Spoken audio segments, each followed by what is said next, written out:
Hello friends, आप सभी का स्वागत करते हैं हमारे चैनल ज्योति फन व्लॉग पर। तो आप सब देख रहे हैं दर्द से मोहब्बत भाग 136। इससे पहले इस कहानी के 135 भाग अपलोड हो चुके हैं चैनल पर। प्लीज़ आप सब लोग ज़रूर पढ़ लीजिएगा। तो चलिए देखते हैं अब तक आप सबने पढ़ा था। फाइनली अभी दोनों ने ही डिसाइड कर लिया था कि आज रात वो चुपचाप से प्रताप हाउस जाएंगे। रोहान अच्छे से जानता था कि रूही को इस वक्त सपोर्ट की ज़रूरत है और वो सपोर्ट अब रूही को वो करने के लिए आज रात प्रताप हाउस जाना चाहता था। तो चलिए देखते हैं। इतना तो आप पिछले भाग में देख चुके थे, अब इस कहानी में आगे क्या होता है। इधर दूसरी तरफ बंदरों की टुकड़ी जो सुबह से लेकर शाम तक सोती रहती है, किसी को भी कुछ होश नहीं था। सब इतना ज़्यादा थक गए थे कि बेहोशी की हालत में अपने अपने बेड पर सो रहे थे। निव्यांश की आंखें खुलती हैं तो उसने खुद को सोफे पर देखा। उसने भी एक अंगड़ाई तोड़ी और फिर उसके बिल्कुल बराबर में जो संकल्प उससे चिपक कर सो रहा था, जैसे कोई छोटा सा बच्चा अपनी माँ से चिपक कर सोता है, ठीक उसी तरह से संकल्प निव्यांश के साथ चिपक कर सो रहा था। तो निव्यांश ने भी संकल्प को खुद से चिपके हुए देखा तो निव्यांश के चेहरे पर छोटी सी मुस्कुराहट आ गई थी। निव्यांश ने भी अपने भाई के बालों को धीरे धीरे से सहलाया और फिर हल्के से उसके माथे पर चूम लिया और फिर धीरे धीरे उसके पास से खड़ा हो गया। तो निव्यांश ने भी संकल्प को एक ब्लैंकेट से अच्छे से कवर कर दिया था और फिर वहां से जाने लगा। तो निव्यांश ने भी बाकियों को भी देखा तो सब ऐसे ही बेसुध से अलग अलग सोफे पर पड़े होकर सो रहे थे, जैसे गेहूं कट कर आते हैं। तो निव्यांश ने भी हॉल के एसी टेम्परेचर को भी थोड़ा सा ठीक कर दिया और फिर सबके लिए अलग अलग चादर लेकर आ गया और फिर उसने अपने पापा की तरह ही सबके केयर करते हुए सबको अच्छे से चादर उड़ा ली। सब अभी बेसुध होकर सो रहे थे। निव्यांश फिर अब नियति के कमरे में जाता है। उसने देखा तो नियति भी अब धानी को खुद से चिपका कर बेसुध होकर आराम से सो रही थी और फिर धानी भी बेसुध सी नियति से चिपक कर सो रही थी। निव्यांश धीरे से नियति के करीब गया और उसने नियति के माथे को चूम लिया। निव्यांश के स्पर्श से अब नियति की आंखें हल्की हल्की सी खुल गई थी। नियति ने निव्यांश को अपने सामने देखा तो हल्का सा मुंह बना लिया, क्योंकि वो अभी भी निव्यांश से बहुत ज़्यादा गुस्सा थी। जबकि निव्यांश को लगा था कि शायद कल रात जो कुछ भी हुआ था उन सब के बीच में उसके चलते अब नियति उससे गुस्सा नहीं होगी और फिर मान भी जाएगी उसके बिना मनाए पर। लेकिन यहाँ तो अभी मामला कुछ और ही था। आखिर नियति भी तो अब आम लड़की जैसी ही थी। उसे भी अब निव्यांश से अटेंशन ही चाहिए थी और फिर शायद इसीलिए वो निव्यांश से अभी भी और ज़्यादा गुस्सा हो गई थी। निव्यांश भी हैरानी से बोलता है कि अब इतना ज़्यादा गुस्सा क्यों हो। तो नियति ने भी उसके होठों पर उंगली रख दी और फिर धीरे से बोलने का इशारा किया, क्योंकि धानी भी वहीं पर आराम से सो रही थी। निव्यांश भी एकदम से चुप हो गया और नियति धीरे धीरे धानी के पास से उठकर बेड पर आकर बैठ गई थी। निव्यांश ने भी अपने दोनों कान पकड़े और फिर नियति को माफ़ करने का इशारा किया और उससे रिक्वेस्ट करने लगा उसे माफ़ी के लिए। तो नियति ने भी ना में अपनी गर्दन हिला दी और फिर अपने दोनों हाथ बांधकर दूसरी तरफ अपना मुंह फेर कर बैठ जाती है। तो निव्यांश ने भी नियति के सामने उठक बैठक लगाना शुरू कर दिया था और उसे उम्मीद भरी नज़रों से देख रहा था और नियति दूसरी तरफ देख रही थी और धीरे धीरे निव्यांश के चेहरे पर हल्की हल्की सी मुस्कुराहट आने लगी थी और नियति वो भी अब धीमा धीमा सा मुस्कुरा रही थी। नियति ने भी निव्यांश की तरफ देखा तो निव्यांश ने भी अपनी आंख मारते हुए फिर से माफ़ करने का इशारा किया और फिर से रिक्वेस्ट भरी नज़रों से उसे देखने लगा। नियति के चेहरे की मुस्कुराहट भी अब और ज़्यादा बड़ी हो गई थी। नियति ने भी निव्यांश की तरफ अपनी दोनों बाहें फैला दी और फिर निव्यांश ने भी एक पल गवाए बिना नियति को अपनी गोद में उठा लिया और फिर उठाकर उसे दूसरे कमरे में लेकर आ जाता है। तो निव्यांश अभी नियति को लेकर सोफे पर आकर बैठ गया था। उसने अपना चेहरा नियति की गर्दन में छुपा लिया था। निव्यांश ने भी नियति को बहुत ही कसकर पकड़ा हुआ था, जैसे अगर वो नियति को छोड़ देगा तो नियति अभी वहां से गायब हो जाएगी और हमेशा के लिए उससे दूर हो जाएगी। इसीलिए वो कोई भी रिस्क नहीं लेना चाहता था, फिर कभी दोबारा निव्यांश के हाथ नहीं लगेगी। उसने इस तरह से कसकर उसे पकड़ा हुआ था। थोड़ी देर निव्यांश नियति को लेकर ऐसे ही बैठा रहता है। दोनों के बीच कोई भी बात नहीं होती है। नियति ने भी अपनी आंखें बंद की हुई थी और निव्यांश को भी अच्छे से फील कर रही थी। 2 ही दिन में निव्यांश और नियति के रिश्ते में कितना कुछ हो गया था, कितना कुछ उन दोनों ने ही झेल लिया था। थोड़ी देर के बाद नियति ने कहा कि छोड़ो छोड़ो, मुझे नहाना है, मुझे ना बहुत ज़्यादा इरिटेशन हो रही है। कल रात ना मुझे इन कपड़े में बहुत ज़्यादा उलझन हो रही थी, बहुत ज़्यादा अनकंफर्टेबल फील कर रही थी मैं। निव्यांश ने नियति का चेहरा अपनी तरफ किया और फिर उसके माथे को चूमकर बहुत ही प्यार से बोलता है कि तो चलो ना, तुम्हारी हेल्प कर देता हूँ नहाने में मैं। और ये सुनते ही नियति की आंखें तो अब हैरानी से फैल गई थी। नियति ने कहा कि अभी आपका डाइवोर्स हुआ नहीं है जो आप मेरे साथ मेरी हेल्प करने के लिए आएंगे, और जब तक आपका डाइवोर्स नहीं होता है ना तब तक आप मेरे नज़दीक भी नहीं आएंगे। निव्यांश ने भी मुस्कुराकर नियति को देखा और कहा कि अच्छा, और अभी मैं कहाँ पर बैठा हुआ हूँ। तो नियति अभी निव्यांश की गोद में से उठने लगती है, लेकिन निव्यांश ने नियति को उठने ही नहीं दिया था। नियति भी काफ़ी ज़्यादा स्ट्रगल करने लगती है, लेकिन निव्यांश ने अपनी पकड़ बहुत ही ज़्यादा मजबूत की हुई थी नियति के ऊपर। नियति ने कहा कि छोड़िए ना निव्यांश, ये तो गलत बात है ना, प्लीज़ छोड़िए मुझे। तो निव्यांश बोलता है कि कोई गलत बात नहीं है, तुम जानती हो कि तुम मेरे पास होती हो तो मुझे बहुत ज़्यादा अच्छा लगता है। मैं ना अपने आप को एकदम से तुम में ही खो देता हूँ। तुम जानती नहीं हो कि मैं कितना ज़्यादा भटका हूँ, थोड़े से सुकून के लिए बहुत ज़्यादा तरसा हूँ मैं तो घर का ना था और ना ही घाट का था, ना प्रताप हाउस जा सकता था और ना ही उस चुड़ैल टिया के पास जा सकता था। अचानक ही अब निव्यांश ने नियति को देखकर कहा कि तुम मुझसे नाराज़ तो नहीं हो ना, प्लीज़ अगर नाराज़ हो तो मुझे अभी बता दो। तो नियति ने भी ना में अपनी गर्दन हिला दी और फिर निव्यांश बोलता है कि तुम्हारे सवालों के जवाब किसने दिए थे, हमें बताओ ज़रा तुम। तो नियति ने कहा कि जब आप सब अनाथ आश्रम के अंदर गए थे ना तो मैं निर्भय के साथ गाड़ी में बैठी हुई थी और तब मुझे निर्भय ने सब कुछ बता दिया था कि टिया कैसी लड़की है और कितनी ज़्यादा घटिया और बदतमीज लड़की है और आप कैसे हो। सॉरी तो मुझे आपसे बोलना चाहिए जो मैंने आप पर शक किया। तो निव्यांश बोलता है कि हाँ तो बोलो ना सॉरी मुझे। तो नियति तो अभी हैरानी से निव्यांश को ही देख रही थी। निव्यांश की बात सुनकर नियति अभी फिर से निव्यांश की गोद से उठने की कोशिश करने लगती है और उसके सीने पर 2 हाथ मारती है। तो निव्यांश बोलता है कि ऐसे कैसे, पहले मुझे सॉरी बोलो, बिना सोचे समझे मुझ पर तुमने राशन पानी लेकर चढ़ गई थी और फिर गुस्से में मैंने ना जाने तुम्हें क्या कुछ कह दिया था, तुम तो कहकर चली गई थी और फिर मैं खुद को ही कोसने लगा था कि ये सब कुछ मेरी वजह से ही हुआ है। खुद को तुम्हारा गुनहगार मानने लगा था मैं। बची कुछ कसर तो बंदरों की टुकड़ी ने भी निकाल दी थी मुझ पर। बंदरों की टुकड़ी तो तुम्हारी ही साइड से बोल रही थी, वो तो मेरे साइड से बोल ही नहीं रही थी, सारा इल्ज़ाम मुझ पर लगा रही थी। निव्यांश और नियति भी बहुत देर तक आपस में बातें करते रहते हैं। आधा घंटा बात करने के बाद नियति ने कहा कि अच्छा मुझे छोड़ो तो सही, मुझे अब नहाना है। तो निव्यांश ने भी नियति को छोड़ दिया था और नियति भी उठ गई थी और फिर कपबोर्ड में से अपने लिए कुछ कपड़े ढूंढने लगती है। तो नियति भी उसे घर में सौम्या की साड़ी मिल गई थी और फिर नियति ने भी साड़ी ली और फिर सीधा वॉशरूम की तरफ चली गई थी। इधर दूसरी तरफ धैर्य जो सोफे पर आराम से सो रहा था, अचानक ही उसने करवट ली और वो धड़ाम से आकर जमीन पर गिर पड़ता है। तो धैर्य भी उठा और फिर से सोफे पर लेट गया, लेकिन अब धैर्य को नींद नहीं आ रही थी।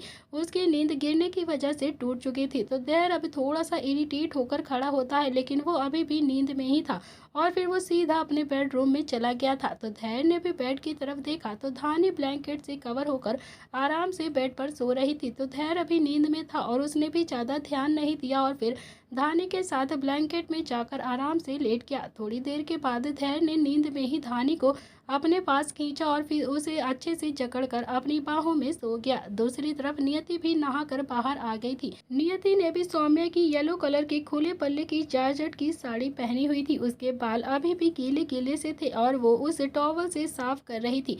निव्यांश की नज़र अब नियति पर तो आकर ठहर गई थी। वो उसे बड़े ही ध्यान से देख रहा था।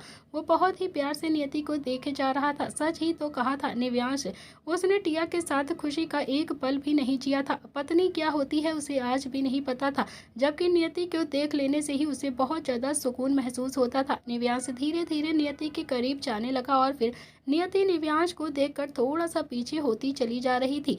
निव्यांश ने भी एक हाथ बढ़ाकर नियति के हाथ से वो टॉवल पकड़ लिया था और फिर निव्यांश ने टॉवल में झटका मारा और फिर नियति निव्यांश के थोड़ा सा करीब में आ जाती है। निव्यांश जो अभी नियति को अपनी बाहों में भरने लगता है। तो निव्यांश के हाथ नियति की कमर पर चले गए और फिर उसके होंठ नियति के गाल पर चले गए। तो निव्यांश अब धीरे धीरे नियति के गाल पर होंठों से हरकतें करने लगता है और फिर नियति भी अपनी आंखें बंद कर लेती है। निव्यांश के होंठ अब गाल से होते हुए सीधा गर्दन पर आ गए थे। नियति वो भी अब निव्यांश के प्यार को अच्छे से महसूस करने लगी थी। दोनों ही अब प्यार के आगोश में जा रहे थे। निव्यांश नियति को किस करता उससे पहले ही नियति ने निव्यांश के सीने पर हाथ रखकर उसे धक्का देकर उसे खुद से थोड़ा सा दूर किया और फिर जल्दी से वहां से बाहर की तरफ भाग गई। तो निव्यांश ने भी अपना हाथ में पकड़े हुए टॉवल को देखा और फिर उसके चेहरे पर भी मीठी सी मुस्कुराहट आ जाती है। निव्यांश अभी इसी मुस्कुराहट के लिए तो दर दर भटक रहा था। न जाने कितने ही साल उसे तरस रहा था और फाइनली उसकी मुस्कुराहट उसके पास आ ही गई थी। नियति भी बाहर आई तो सबसे पहले हॉल में गई। नियति ने देखा कि सब आराम से सो रहे हैं। नियति ने भी ध्यान नहीं दिया कि वहां पर अभी धैर्य नहीं है। नियति ने भी अपने बालों को जूड़ा बनाया और फिर से किचन में चलकर काम करने लगती है। नियति ने अपनी साड़ी का पल्लू कमर पर टांका हुआ था और फिर सबके लिए खाना बनाने लगी थी। निव्यांश भी नहाने के लिए वॉशरूम में चला गया था और आधा घंटे के बाद निव्यांश भी आराम से नहाकर लोअर टी शर्ट पहनकर सीधा किचन की तरफ चला जाता है। तो निव्यांश ने भी नियति को खाना बनाते हुए देखा तो इसके चेहरे पर अब थोड़ी बहुत शरारत भरी मुस्कुराहट आ ही गई थी। वैसे भी बंदरों की टुकड़ी तो आराम से अभी पागलों की तरह बेसुध होकर सो रही थी और इससे अच्छा मौका निव्यांश को कहाँ ही मिल सकता था। निव्यांश धीरे धीरे किचन में जाने लगा तो नियति की नजर निव्यांश पर पड़ती है। तो नियति ने भी निव्यांश को चमचा दिखाते हुए कहा कि निव्यांश मुझे ना खाना बनाना है, इसीलिए आप मेरे पास भी मत आना। बाहर जाओ आप और जाकर बंदरों की टुकड़ी को उठा दो, वो भी फ्रेश होकर खाना खा लेंगे। बहुत ज़्यादा थक गए होंगे ना और भूखे भी होंगे। लेकिन निव्यांश भी कहाँ मानने वाला था। वो भी अपने पापा का ही तो बेटा था, अपने पापा जितना ही रोमांटिक था। बस फर्क तो इतना ही था कि उसके अंदर बैठा हुआ रोमांटिक निव्यांश कभी भी खुलकर बाहर नहीं आया था, क्योंकि उसके पास ऐसा कोई पार्टनर नहीं था। अब वो नियति के साथ खुलकर जीना चाहता था, खुलकर नियति को प्यार करना चाहता था और इसीलिए उसने नियति की बात भी नहीं सुनी थी और उसे अनसुना कर दिया और फिर किचन से बाहर चला गया। तो निव्यांश ने भी नियति को पीछे से गले लगा लिया और फिर नियति के हाथ में पकड़ा हुआ चमचा एक साइड पर रखा और फिर अपना चेहरा उसकी गर्दन में छुपाते हुए कहा कि क्या बना रही हो स्नो वाइट, ज़रा मुझे ये तो बता दो। तो निव्यांश के ऐसा करने से अब नियति को भी थोड़ी थोड़ी सी गुदगुदी हो रही थी। नियति ने भी निव्यांश को खुद से थोड़ा सा दूर करने की कोशिश की, लेकिन निव्यांश ने नियति को बहुत ही कसकर पकड़ा हुआ था, इसीलिए नियति से अब वो हिल भी नहीं रहा था। नियति अभी खुद को कंट्रोल करते हुए बोलती है कि निव्यांश प्लीज़ मुझे खाना बनाना है, छोड़ दीजिए ना। तो निव्यांश ने भी ना में गर्दन हिला दी और फिर नियति पर अपनी पकड़ और भी ज़्यादा मजबूत करते हुए कहा कि पहले मुझे बताओ कि तुम खाने में क्या बना रही हो, तभी मैं तुम्हें छोड़ूंगा। तो नियति ने कहा कि पनीर चावल रायता और पूड़ी आलू की सब्जी। पता चल गया ना तो मैं क्या बना रही हूँ, अब मुझे छोड़ दीजिए। तो निव्यांश ने कहा कि तो ठीक है, तो चलो मैं भी अब तुम्हारी थोड़ी सी हेल्प कर देता हूँ, अकेले थक जाओगी। तो नियति भी थोड़ा सा पलटी और फिर निव्यांश को देखकर हैरानी से बोलती है कि आप मेरी क्या ही मदद करेंगे, आप रहने दीजिए मैं कर लूँगी। तो निव्यांश बोलता है कि मुझे भी खाना बनाना आता है और फिर इनफैक्ट जब तुम राठौड़ फार्म हाउस में थी ना तब भी मैं तुम्हारे लिए खाना बनाया था, मैंने याद नहीं है क्या तुम्हें। तो नियति बोलती है कि अच्छा ठीक है चलो, तो फिर से आप मेरी हेल्प थोड़ी सी कर ही दो, आप पूरी बना दो और मैं तल देती हूँ इसे। तो निव्यांश ने भी नियति के गाल को पकड़कर हिलाते हुए कहा कि बना दूंगा, लेकिन बदले में मुझे भी ना कुछ चाहिए होगा तुमसे। तो नियति को अब निव्यांश के इरादे बिल्कुल भी सही नहीं लग रहे थे। नियति बोलती है कि अच्छा तो ठीक है, आप रहने दीजिए, मैं खुद ही बना लूँगी, मेरे किचन से बाहर जाइए, आप जाइए मेरे किचन से बाहर। निव्यांश बोलता है कि नहीं, अभी तो मैं तुम्हारी हेल्प करके ही रहूँगा।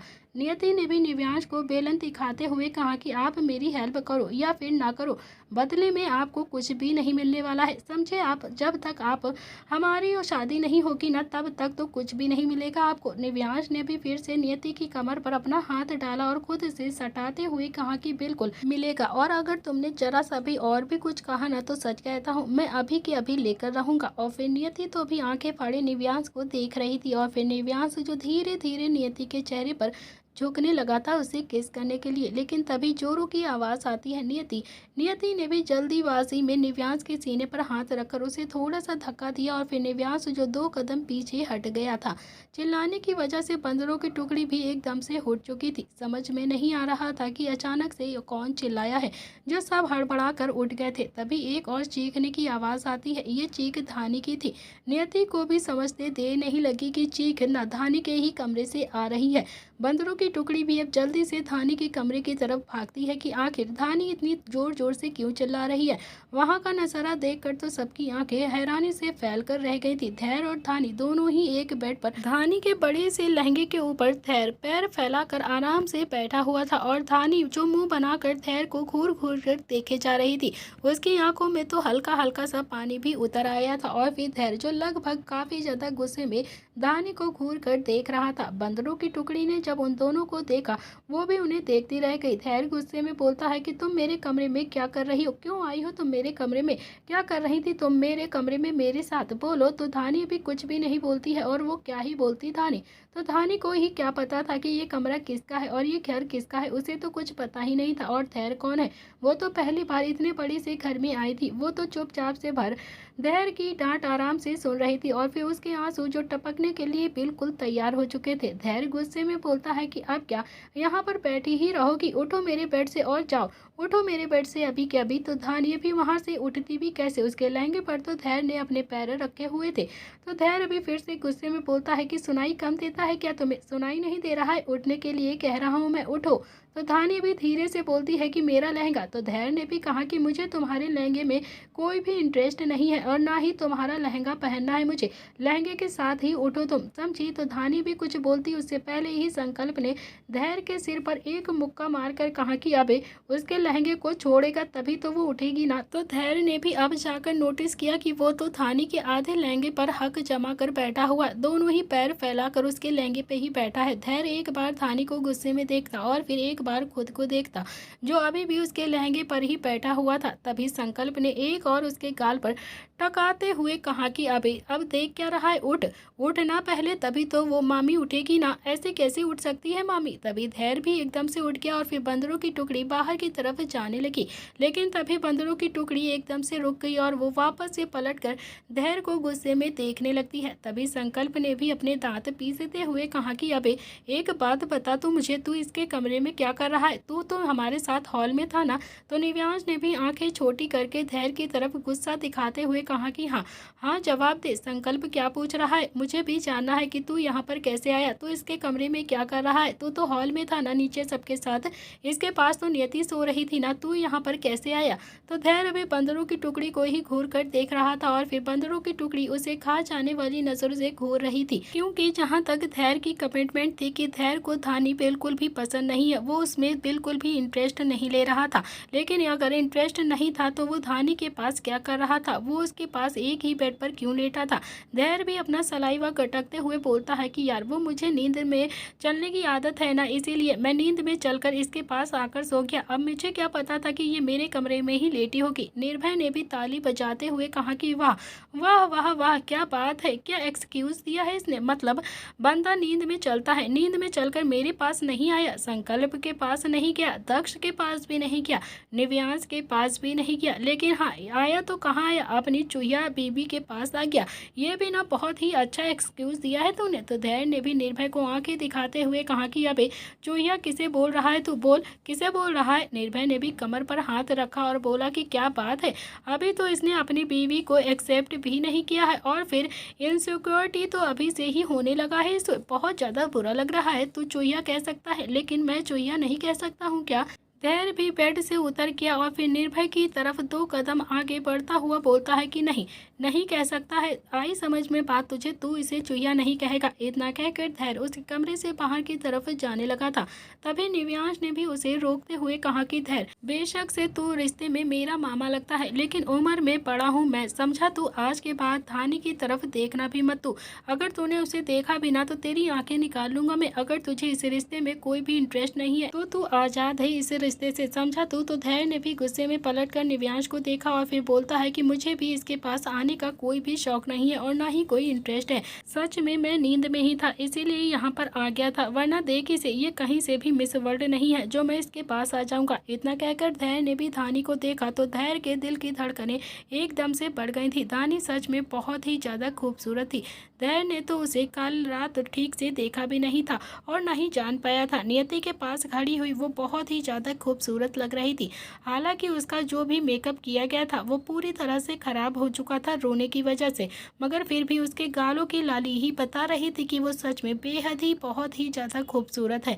धैर्य अपने सेंस में वापस आया और फिर निव्यांश से बोलता है कि आई प्रॉमिस यू, मैं इस लड़की के करीब नहीं जाऊंगा। इतना कहकर धैर्य भी अब उस कमरे से बाहर की तरफ चला गया था तो निव्यांश ने भी एक हाथ बढ़ाकर धानी के गालों को हल्का सा छूकर बहुत ही प्यार से कहा कि बच्चा बच्चा चलो तुम भी अब नहा लो और फिर खाना खा लेना, भूख लगी होगी ना तुम्हें। और फिर उसकी बात पर ध्यान बिल्कुल भी मत देना, वो बिल्कुल पागल है, अचानक से शादी हो गई है ना, इसीलिए थोड़ा सा चिड़चिड़ा सा हो गया है। और तुम भी समझो कि ये शादी नहीं हुई है, उसके साथ तुम्हारा कोई रिश्ता नहीं जुड़ा है। तो धानी ने तो बहुत ही मासूम से बच्चे की तरह हाँ में अपनी गर्दन हिला दी थी। नियति ने भी अब सबको देखते हुए कहा कि अच्छा ठीक है, आप जाकर सब नहा लो और फिर मैंने सबके लिए अच्छा अच्छा सा खाना बनाया है, सब आकर खाना खा लो। सब ने हाँ में अपनी गर्दन हिलाई और फिर धानी को देखकर हाथ हिलाकर बाय करके वहां से चले गए थे। धानी ने भी अपनी मासूमियत के चलते सबको देखा और फिर बाय कर दिया। सबके जाते ही नियति ने भी धानी से कहा कि धानी अब तुम भी ना नहा लो और फिर अच्छी से रेडी हो जाओ। धानी ने भी धीरे से कहा कि दीदी लेकिन कपड़े कपड़े तो है ही नहीं मेरे पास। नियति ने भी कबर्ड में से कपड़े ढूंढना शुरू कर दिया था और फिर धानी के लिए कपड़े मिल ही नहीं रहे थे। वहां पर बस सौम्या की साड़ी ही थी और धानी जो बहुत ही ज़्यादा छोटी थी, साड़ी नहीं पहन सकती थी वो। और फिर धानी को भी साड़ी पहनने का कोई सेंस भी नहीं निकलता था। और फिर नियति ने भी कबर्ड में से एक लोफर और टी शर्ट निकाल कर धानी को देते हुए कहा कि नहा कर इसे पहन लेना तुम, ये तुम्हें आ जाएगा, तुम्हारे ज़्यादा बड़ा भी नहीं पड़ेगा। थोड़ी देर के बाद सब डाइनिंग टेबल पर डाइनिंग एरिया में आकर खाना खा रहे थे और फिर सबकी नींद अच्छे से भी हो चुकी थी, इसीलिए सब बहुत ज़्यादा खुश भी थे और सब अच्छे से खाना खाते हुए नियति के खाने की तारीफ भी कर रहे थे। निव्यांश भी उस कमरे की ओर देखता हुआ बोलता है कि जिस कमरे में अभी धानी सो रही थी, नियति भी धानी नहीं आई है क्या? नियति बोलती है कि आ जाएगी, आप खाना खा लीजिए, मैं उसे अभी आवाज़ दे देती हूँ। तभी उस कमरे में से धानी भी बाहर आ जाती है तो धानी को देखकर बंदरों की टुकड़ी अपनी हंसी को कंट्रोल करने की कोशिश कर रहे थे। धीरे धीरे करके बंदरों की टुकड़ी मुस्कुरा रही थी, जबकि धैर्य उसकी आंखों में तो अभी काफ़ी ज़्यादा गुस्सा उतर आया था। धानी बहुत ही ज़्यादा फनी लग रही थी और छोटी सी एकदम गुड़िया लग रही थी। उसने धैर्य की लंबी सी टी शर्ट पहनी हुई थी जो उसके घुटनों तक आ रही थी और लोवर तो उसके बेचारी के ने जैसे तैसे एडजस्ट करके ही पहना हुआ था। देखने से ही ये साफ पता चल रहा था कि वो लोवर कितना ही ज़्यादा लंबा होगा, कितना बड़े आदमी का होगा। बंदरों की टुकड़ी धानी का मजाक नहीं बनाना चाहती थी क्योंकि वो जानती थी कि धैर्य बुरा मानेगा, इसीलिए उन्होंने अपनी हंसी को बहुत ही स्ट्रगल करके कंट्रोल कर लिया था। और फिर संकल्प ने भी धानी की ओर इशारा करते हुए कहा कि आ जाओ धानी, आकर खाना खा लो, तो भूख लगी होगी ना, आओ मेरे पास आकर बैठो, देखो हमारे होने वाली भाभी ने कितना अच्छा टेस्टी सा खाना बनाया है सबके लिए, आओ तुम भी खाना खा लो। तो संकल्प के मुंह से होने वाली भाभी सुनकर नियति के गाल भी हल्के हल्के से लाल हो गए थे, उसे कहीं ना कहीं शर्म आ गई थी।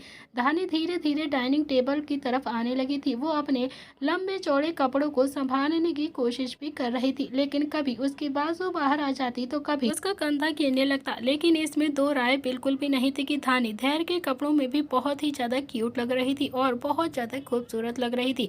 उसके गालों की लाली बहुत ही अच्छी लग रही थी जो उसकी खूबसूरती को और बढ़ा रही थी, एकदम डॉल जैसी लग रही थी, वो बहुत ही ज़्यादा सुंदर था। अभी तो राजीव राठी ने उसे इतनी छोटी सी उम्र में ही बेच दिया था। धानी जैसे तैसे आकर बैठ गई थी, बिल्कुल धैर्य के सामने बैठी हुई थी और धैर्य जो सुलगती हुई आंखों से धानी को ही घूर घूर कर देखे जा रहा था।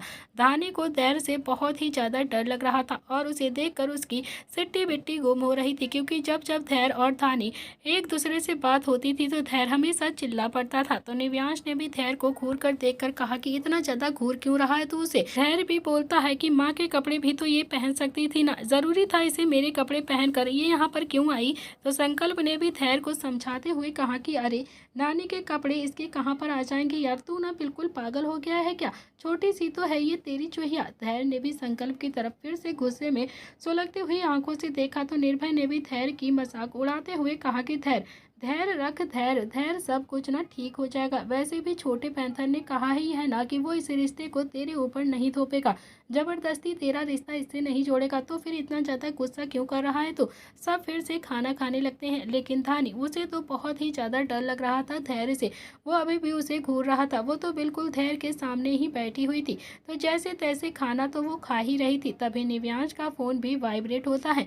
निव्यांश ने अपना फ़ोन देखा तो उसके हाथ में जो चम्मच थी वो एकदम से छूट गई थी।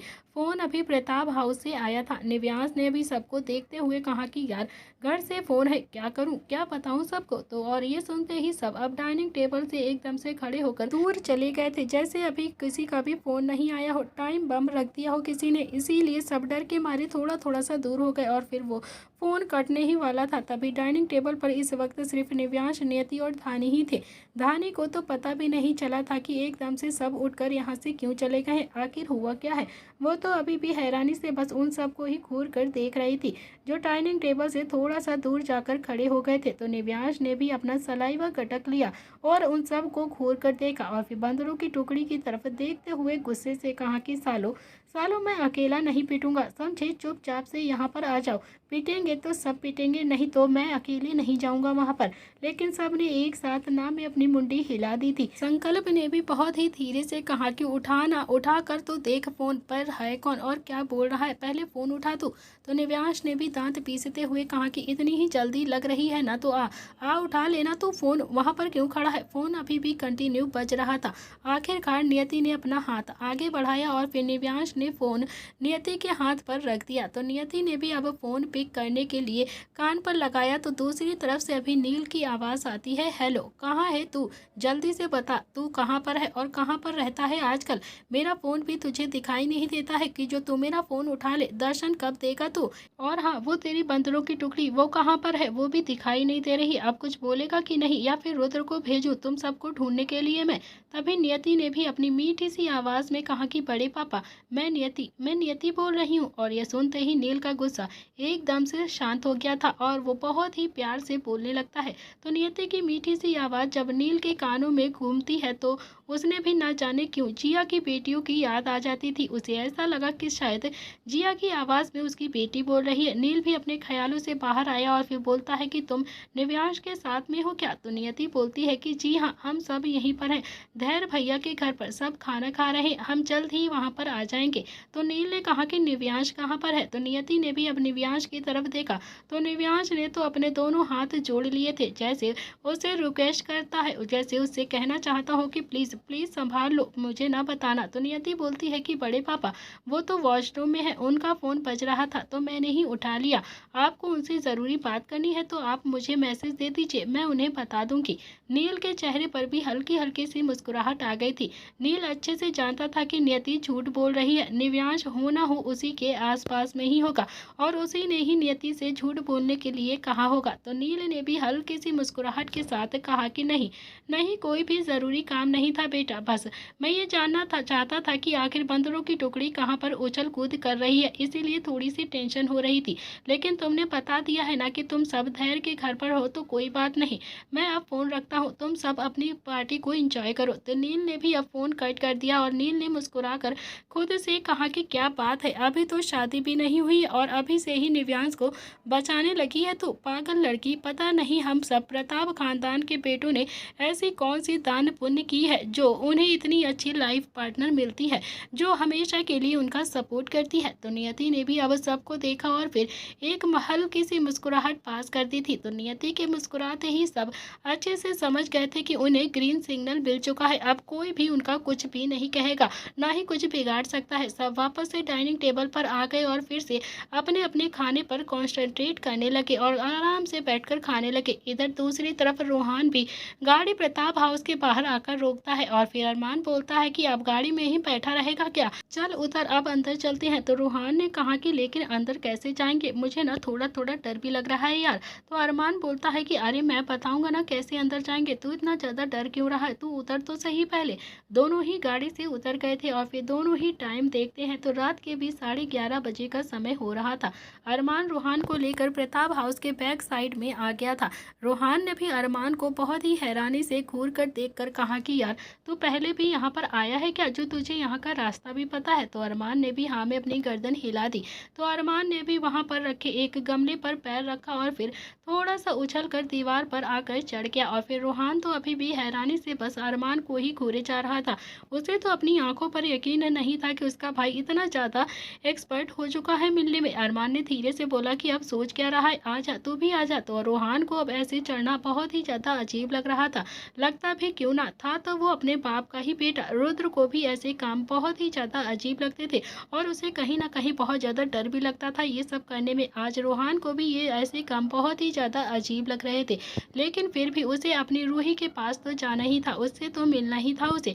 इसीलिए वो भी बिना कुछ सोचे समझे अरमान की तरह ही पैर गमले पर रखकर चढ़ गया और दोनों ही भाइयों ने प्रताप हाउस के गार्डन में जंप लगा दी।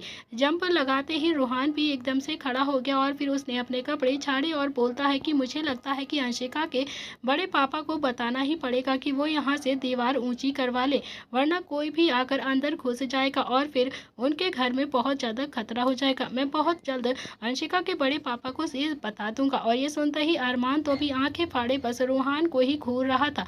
अरमान ने भी रूहान की बाजू पकड़कर उसे हिलाते हुए कहा कि पागल तो नहीं हो गया है तू? यहाँ पर दीवार करवाने का मतलब है मेरा और तेरा भी आना बंद हो जाएगा, समझा? तो भूल से भी अपने मुंह से ये बात मत निकालना, अगर उन्हें जरा से भी भनक लग गई तो पूरा महल बनवा देंगे यहाँ पर। तो रूहान ने कहा कि हाँ हाँ तो हो जाए ना, हम तो वैसे भी आज के बाद गेट से आएंगे ना, दीवार कूद कर थोड़ी ना आएंगे हम यहाँ पर। तो अरमान ने तो अब अपनी हथेली अपने माथे पर मार ली थी, जैसे वो अभी रूहान से कहना चाहता हो कि यार कुछ मामलों में ना तू इतना ज़्यादा शरीफ क्यों हो जाता है, इतना ज़्यादा शरीफ मत बना कर तू। अरमान अभी फिर से रूहान की बाजू पकड़ कर उसे खींचते हुए बोलता है कि अच्छा बस कर यार, दीवार तो बाद में चुनवा लेंगे हम, मगर पहले चलकर देखते हैं कि अंशिका और रूही हैं कहाँ पर, उन्हें भी तो ढूंढना पड़ेगा। कहीं ऐसा तो नहीं है कि उनके बाप ने उन्हें कहीं और कैद कर दिया हो। इधर दूसरी तरफ रूही जो अपने कमरे में एक कोने में बैठी हुई रो रही थी। रूही क्यों रो रही थी ये उसे भी नहीं पता था, उसकी आंखों से आंसू लगातार बह रहे थे। उसे नहीं पता था कि रूहान उसे प्रोटेक्ट करने आया है या फिर रूही को। तो ऐसा लग रहा था कि पता नहीं रूहान उससे शादी करने के बाद उसके साथ क्या करेगा। रूही ने भी अपने घुटने मोड़े हुए थे और अपना चेहरा घुटनों में रखा हुआ था, आंखों में बेसुमार पानी बह रहा था। रूही को बहुत ही ज्यादा डर लग रहा था कि आखिर उससे रूहान शादी क्यों करना चाहता है। रूही रो रही थी और तभी उसने अपने कमरे की बालकनी में किसी की आहट महसूस की। रूही ने भी बालकनी की तरफ अपनी आंखें उठाकर देखा तो वहां पर अभी कोई भी नहीं था। चांद की रोशनी बालकनी से होकर धीरे धीरे से कमरे तक आ रही थी, जिसमें हल्की हल्की सी रोशनी कमरे से हो रही थी और पर्दा जो हवा से हिल रहे थे। रूही की थोड़ी सी घबराहट होती है और लेकिन फिर भी उसने अपने आप को खुद को संभालते हुए कहा कि कौन है वहाँ पर, जो कोई भी है सामने आओ। तो रूही अपनी जगह से खड़ी हुई और फिर डरती हुई धीरे धीरे बालकनी की तरफ आने लगती है। तो रूही अभी जैसे जैसे बालकनी की तरफ अपने कदम बढ़ा रही थी उसके दिल की धड़कनें भी बहुत ज़्यादा तेज हो रही थी। उसे लग रहा था कि शायद उसके कमरे में कोई अजनबी तो नहीं आ गया है। रूही को इस वक्त बहुत ही ज़्यादा डर लग रहा था। एक तो आधी रात, ऊपर से हवा का चलना और फिर अब कदमों की आहट, एकदम से हॉरर माहौल क्रिएट हो रहा था वहाँ पर। रूही तो पहले से ही बहुत ज़्यादा डरती थी, जिस वजह से रूही को अब और भी ज़्यादा डर लग रहा था। रूही जैसे तैसे करके बालकनी तक चली गई थी। रूही ने अभी अटकती हुई आवाज़ में फिर से धीरे से कहा कि कौन है वहाँ पर, बताओ मुझे वहाँ पर कौन है, सामने आओ मेरे। तभी रूही ने भी अपने पीछे किसी के प्रेजेंस को महसूस किया तो रूही की सांसें लगभग एकदम से रुक ही गई थी। डर के मारे रूही अभी फिर से हिचकियाँ लेने लगी थी और उसकी दिल की धड़कनें भागने लगी थी। रूही के बिल्कुल पीछे रूहान खड़ा हुआ था और उसने अपनी हथेली चटाक से अपने माथे पर मार ली थी। ऐसा लग रहा था कि जैसे वो कितना ही ज़्यादा परेशान हो गया हो रूही से। रूहान तो अभी रूही की हिचकिटों से बहुत ज़्यादा परेशान हो गया था, जबकि वो जानता था कि रूही जब भी डरती थी तो उसे ऐसे हिचकियाँ लेने लगती थी, मगर फिर भी चोरों की तरह उसके कमरे में वो आ गया था उससे मिलने के लिए। रूहान ने अभी पीछे से रूही को अपने गले लगा लिया था और फिर उसके कान में धीरे से कहा कि रूही हिचकियाँ लेना बंद करो, मैं हूँ रूहान, डरो मत, कुछ भी नहीं हुआ है और कोई नहीं है, मैं हूँ तुम्हारे कमरे में। इतना कहकर रूहान ने रूही को अपनी तरफ घुमाया और फिर उसका सिर अपने सीने से लगा लिया और फिर धीरे धीरे उसकी कमर को रब करने लगा था। रूही को भी अब धीरे धीरे सुकून मिलने लगा था। रूहान के ऐसा करने से उसकी हिचकियां बंद हो जाती थी। रूही ने भी अपने दोनों बाहें अब रूहान की कमर पर लपेट दी थी। रूहान रूही को संभालता हुआ कमरे के अंदर लेकर आ गया था। रूहान ने भी अब रूही को सोफे पर आराम से बैठाया और फिर रूही की हिचकियां भी बंद हो गई थी, क्योंकि अब रूहान ने उसे इतना ज़्यादा सपोर्ट कर दिया था। रूहान ने अभी नाइट स्टैंड पर रखा हुआ पानी का गिलास उठाकर रूही की तरफ बढ़ा दिया। रूही ने भी पानी लिया और उसे धीरे धीरे पी लिया। रूही ने पानी पीकर गिलास रूहान की तरफ बढ़ाया और फिर रूहान ने भी गिलास लेकर टेबल पर रख दिया और फिर रूही को बहुत ही प्यार से देखने लगा।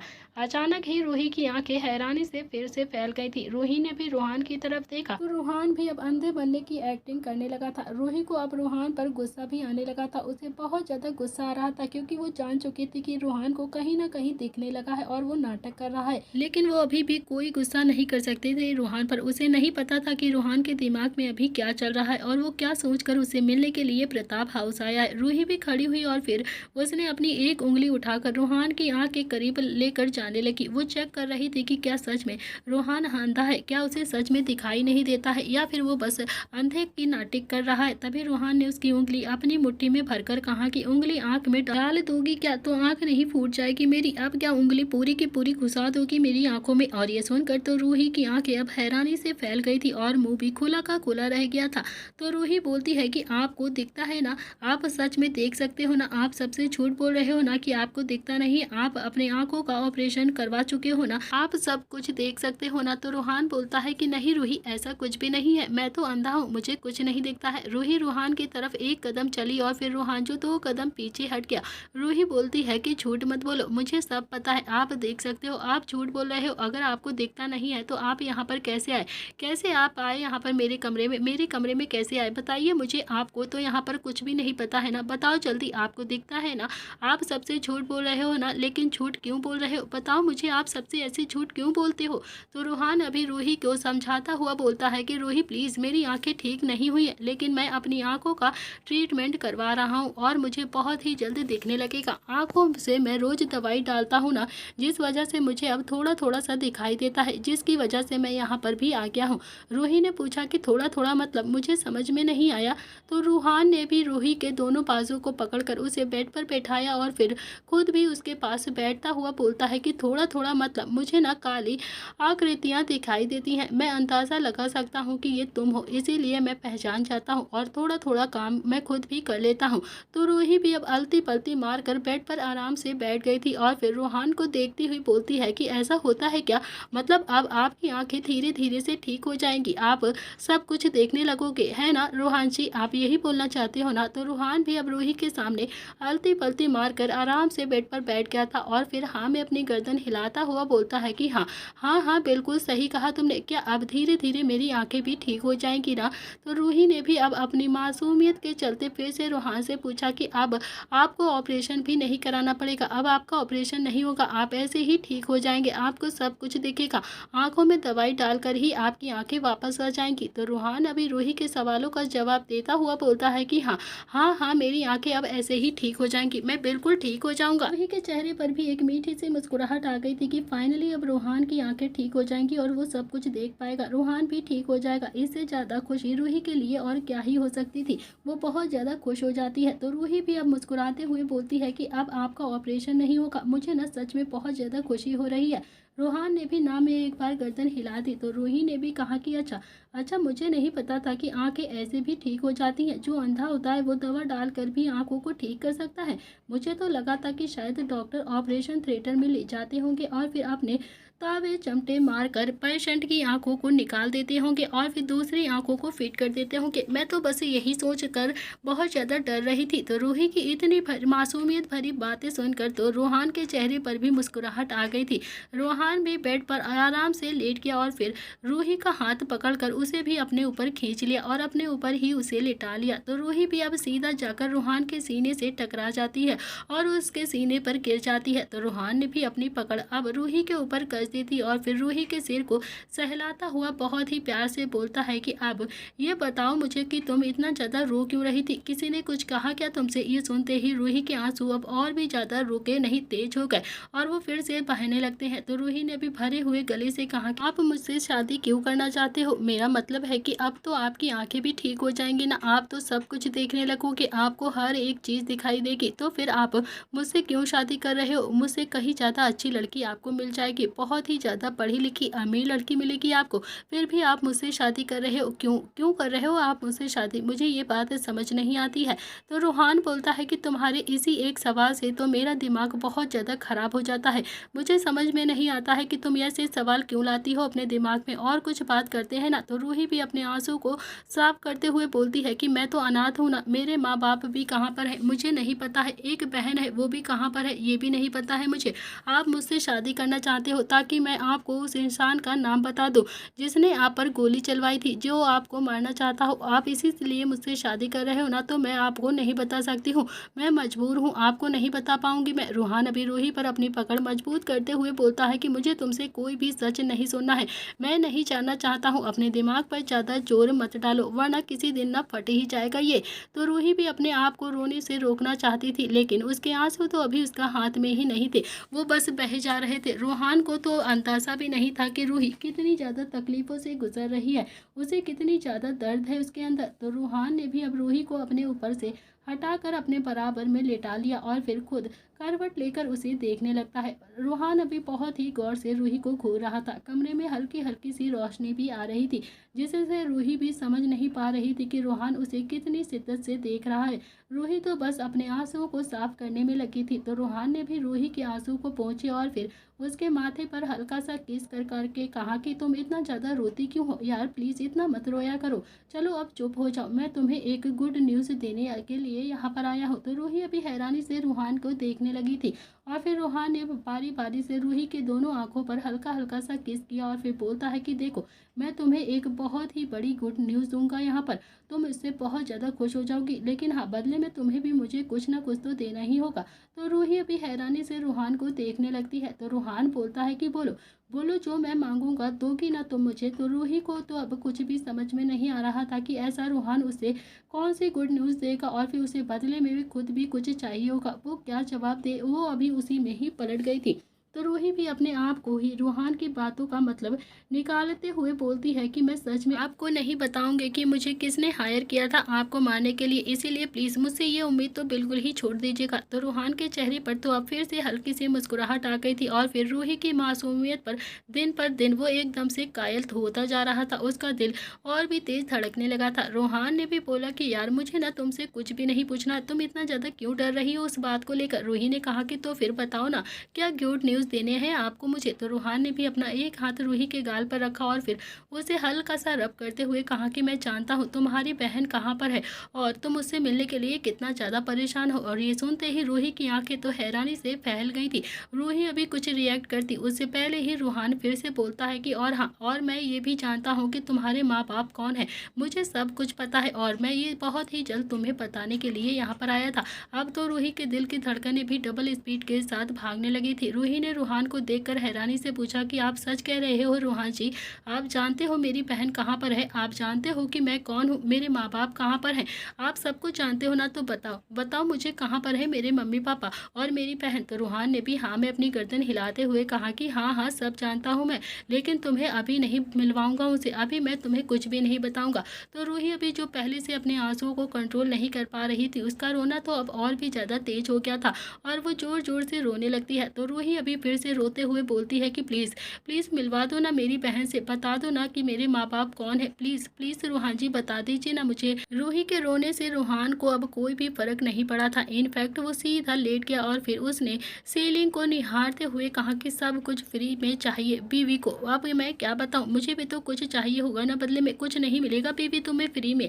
तो रूही भी उठकर बैठ गई और फिर उसने अपने आंसुओं को साफ किया और बोलती है कि प्लीज़ रूहान बता दो ना कहाँ पर है मेरी बहन, वो ठीक तो है ना, उसे कुछ हुआ तो नहीं है, प्लीज़ प्लीज़ मेरे दिल की बेचैनी को और मत बढ़ाओ, मेरे माँ बाप कहाँ पर हैं, प्लीज़ बता दो ना। तो रूहान बोलता है कि मैंने तो पहले ही कहा था ना कि मैं तुम्हें गुड न्यूज़ दूंगा, लेकिन बदले में तुम्हें भी कुछ देना होगा मुझे, तो पहले मुझे मेरा गिफ्ट चाहिए फिर मैं तुम्हें बताऊंगा। तो रूही को भी अब समझ में नहीं आ रहा था कि आखिर रूहान उससे क्या कहना चाहता है, वो आखिर उससे चाहता क्या है। तो रूही बोलती है कि मैं क्या दूंगी आपको बदले में, बताइए, मेरे पास तो कुछ है भी नहीं, मैं क्या ही दे सकती हूँ आपको बदले में, मेरे पास कुछ भी नहीं है देने के लिए, ये घर भी मेरा नहीं है, ये कपड़े भी मेरे नहीं है। वो तो प्रताप फैमिली का इतना बड़ा एहसान है मुझ पर उन्होंने इतना बड़ा एहसान किया है, जो मुझे अपने घर में रखा हुआ है। एक वक्त की नहीं, 2 वक्त की रोटी भी देते हैं, अपनी बेटी जितना दर्जा दिया है।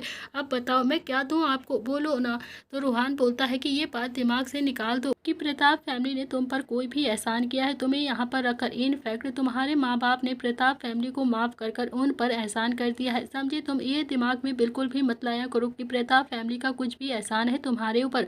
रूही को अब रूहान की बातें भी समझ में नहीं आ रही थी। रूहान अभी एग्जैक्ट कहना क्या चाहता था उसे अभी कुछ भी नहीं पता था, लेकिन रूहान की बातों से साफ लग रहा था कि रूहान रूही के बारे में सब कुछ जान गया है। उसे सब कुछ पता है कि रूही के माँ बाप कौन है और उसकी बहन इस वक्त कहाँ पर है, किसके साथ है। रूहान ने भी रूही की कलाई पकड़ी और फिर से उसे अपने ऊपर खींच लिया। तो रूही के होठों को अब अपने अंगूठे से हल्का सा रब करते हुए बोलता है प्यार से, बताऊं तुम्हें कि मुझे क्या चाहिए, तुम क्या देख सकती हो मुझे, बता दूं क्या। तो अब तो रूही के दिल की धड़कनें भी और तेज से बढ़ने लगी थी और ज़्यादा डबल स्पीड के साथ भाग रही थी। उसे अब समझ में आ गया था कि आखिर रूहान उससे क्या चाहता है, उसे उससे क्या चाहिए। तो रूही की आंखें भी अब अपने आप ही बंद होने लगी थी और फिर रूहान ने भी रूही के होठों को कैप्चर कर लिया और उसे चूमने लगा। तो इधर दूसरी तरफ अरमान जो अंशिका को ढूंढ रहा था, अंशिका उसे कहीं मिल ही नहीं रही थी, अंशिका अपने कमरे में नहीं थी। अरमान ने भी अब अनगिनत मैसेज अंशिका को कर दिए थे, लेकिन अंशिका ने एक भी मैसेज अभी तक नहीं देखा था और ना ही अभी अरमान का कोई भी मैसेज का रिप्लाई किया था। अरमान ने अंशिका को कई बार कॉल भी किया था, लेकिन अंशिका ने कॉल एक बार भी रिसीव नहीं किया था। अरमान भी अंशिका के कमरे में बहुत ही ज़्यादा गुस्से से खड़ा होकर इधर उधर चक्कर लगा रहा था। उसने एक बार फिर से अंशिका को कॉल किया और अंशिका का फ़ोन तो अभी बेड पर ही पड़ा हुआ रिंग कर रहा था। अरमान ने अभी गुस्से से अपने दांत पीसते हुए खुद से बड़बड़ाते हुए कहा कि यार यार क्या करूं मैं इस लड़की का, जैसा बाप वैसे ही बेटी, एकदम खतरनाक, झांसी की रानी। वैसे तो सारा दिन फ़ोन में ही लगी रहेगी, इधर उधर भी जाएगी तो बस फ़ोन में ही घुसी रहेगी। और अब जब मैं उसके कमरे में आकर यहाँ पर खड़ा हो गया हूँ तो वो भी यहाँ पर नहीं है, पता नहीं कहाँ पर अपनी गोलियां चला रही होगी। अरमान ने अब अंशिका को प्रताप हाउस में ढूंढना शुरू कर दिया था। अरमान जैसे तैसे छुपते छुपाते हर एक कमरे में झांक झांक कर देख रहा था, लेकिन उसे अंशिका अभी भी कहीं पर भी दिखाई नहीं दे रही थी। अरमान धीरे धीरे करके अब स्टडी रूम के पास में आ गया था। अरमान ने स्टडी रूम में जाकर देखा तो वहां पर रुद्र और अंशिका दोनों ही बैठे आपस में बातें कर रहे थे। अंशिका किसी प्रोजेक्ट के सिलसिले में अपने पापा के पास बैठी हुई थी और उनकी कही हुई हर एक बात को ध्यान से सुन रही थी। रुद्र अंशिका को बिजनेस की कुछ टिप्स दे रहा था और फिर अंशिका भी उनसे बिजनेस की कुछ टिप्स ले रही थी और ध्यान से उनकी बातों को सुन रही थी। अंशिका का पूरा ध्यान अभी रुद्र की बातों में ही लगा हुआ था और रुद्र भी ध्यान से अंशिका को उस प्रोजेक्ट के बारे में हर एक डिटेल को अच्छे से समझा रहा था। अरमान ने भी अंशिका को देखा तो खुद में ही बड़बड़ाते हुए बोलता है कि क्या बात है, मेरी फ्यूचर वाइफ तो बिजनेस में कुछ ज़्यादा ही इंटरेस्ट ले रही है, जैसे आज ही एक नया बिजनेस बुलंदियों पर चढ़ा देगी। ये अच्छा है, रोहान और ये मिलकर बिजनेस अच्छे से संभाल लेंगे और फिर मैं और मम्मी रूही के साथ मिलकर अच्छे से किचन को संभाल लूँगा, बहुत मज़ा आएगा। मैं घर का काम करूँगा और ये ऑफिस का काम करेगी। इतना कहकर अरमान फिर से खुद में ही खुश हो गया था और फिर अरमान ने अपनी जेब में से एक क्लिप निकाली जो शायद अंशिका की ही थी और फिर उसने विंडो से वो क्लिप अंशिका के ऊपर फेंक कर मार दी, लेकिन गलती से वो क्लिप अभी रुद्र को जाकर लग जाती है। तो अरमान की आंखें तो अब हैरानी से फैल गई थी और दिल एकदम से धड़कना बंद कर गया था। अरमान जल्दी से उस विंडो से नीचे बैठ गया और फिर उसके दिल की धड़कनें अब तेज तेज से भागने लगी थी। अरमान ने अपनी हथेली अपने माथे पर मारकर खुद से ही गुस्सा करते हुए कहा कि अगर सागर ससुर जी ने तुझे यहाँ पर पकड़ लिया ना तो फिर तो पक्का मुझे देश से निकाल ही देंगे, आज ही की आज समाधि बना देंगे मेरी यहाँ पर। क्या करूँ यार, कैसे बचूँ इनसे मैं। तो रुद्र ने भी अभी वो क्लिप देखी तो रुद्र को भी अब समझते देर नहीं लगी कि वो अंशिका की ही क्लिप है। रुद्र ने कहा कि ये तुम्हारी क्लिप यहाँ पर क्या कर रही है बेटा। तो अंशिका ने भी अभी वो अपनी क्लिप ले ली और फिर क्लिप को देखकर उसकी भी आंखें हैरानी से फैल गई थी, क्योंकि उसे एकदम से याद आ गया था कि उसकी ये क्लिप तो अरमान की गाड़ी में खो गई थी और शायद अरमान भी अब कहीं ना कहीं यहाँ पर आ चुका है। तो अंशिका ने भी अब स्टडी रूम के बाहर विंडो की तरफ नजरें घुमाई, लेकिन उसे अरमान वहाँ पर कहीं भी दिखाई नहीं दिया। तो अंशिका को भी अब समझते देर नहीं लगी कि अरमान उसके घर में ही है और वो शायद उससे मिलने के लिए यहाँ पर आया होगा।